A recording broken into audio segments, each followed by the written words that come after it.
Okay, I'm here today. I'm going to show you a different method of attaching your mono or fluorocarbon leader to your braid for you inshore fishermen like me. And reason is, lately I've noticed I always use a crazy Alberto to tie braid to fluorocarbon, and lately I've had it come loose a couple of times, which isn't all that big a deal, but when you're throwing a $9 lure 100 yards out into the salt marsh after it's just set by to your equipment, it gets a little frustrating. So I've been doing something here different lately, and I thought I'd show you what's been going on. What I'm doing, I'm replacing one knot with two, but they're two very, very simple knots. And anybody can tie them, anybody can make them work, and they work really well so far for me. First thing I'm going to do, I'm using 80-pound braid here. Normally, if I'm fishing for redfish, the most I'd be using usually is 15-pound braid. But I'm using obviously this size, so maybe you can see a little bit better what I'm doing here. First thing I'm going to do, I'm going to double over the braid about 8 inches worth, and I'm going to tie a triple surgeon's loop. Really easy to tie. I'm just going to take it and I'm going to put a little loop in it like so. Just fold it over on itself. And now I'm going to tie 3 granny knots.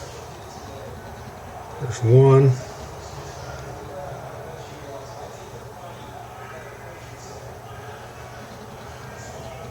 2,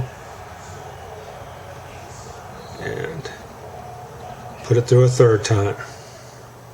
There you go. Work that down slowly, tighten it up. It makes a very, very small, tidy knot, and it's very strong. I've never broken one. Never. If it let go, something else let go, but not that. If it's 100% knot, I don't know, but it just holds together really well. All right, now, that's all I need is a 3 or 4 inch. That's about 3 inches worth of loop on the end of the braid. Now I'm going to take 60-pound leader here. All right, I'm going to pull the braid out, pull the loop out to where the sides are equal, and I'm going to pinch the loop on the end of it. Then I'm going to take the braid, the tag end of the braid, and I'm going to put it through the loop I just pinched, like so, and I'm going to pinch those together. You'll notice that I have the leader coming out of that braid loop at almost a 90-degree angle. I need a little separation between this here and here when I tie this knot. I'll pull about 6 inches of slack out and I'll start wrapping it around the loop. There's one. Now, you'll notice, I'll try to pull it up here where you can see the mono. I've got a gap between the braid loop and the leader. I need that, so I'm going to pinch that and hold it. Now I've gone around once, and I want to wrap it 5 times. There's plenty with 60. 2, 3, 4, and 5. Now I'll pinch it right there. Okay, actually I don't need to pinch it right there, just leave it like it is. This is where having a little tension between the rod tip and where I'm tying things helps you make things work. Now I'm going to take the tag end of the braid, and that gap we talked about before between the leader and the braid loop, I'm going to put it right through that gap. Now I'm going to hold the tag end of the leader and the standing leader line, get back up here, and I'm going to pull both of them equally and pull that down. I'll moisten this. For you uncouth, that means I'm going to spit all over it. All right, now watch that thing pull down. You can really stand on that and it's not going to bust.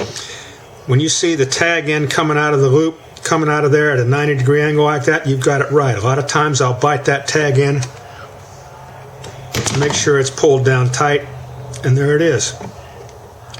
You'll notice that you see no gap or no slack on either side of the braid loop, because you saw me tighten it down. They're pulling equally, so the knots are very small. The triple surgeon's loop, and this is a Bristol or no-name knot where I attach the leader to the loop. This system works just great. It holds together great.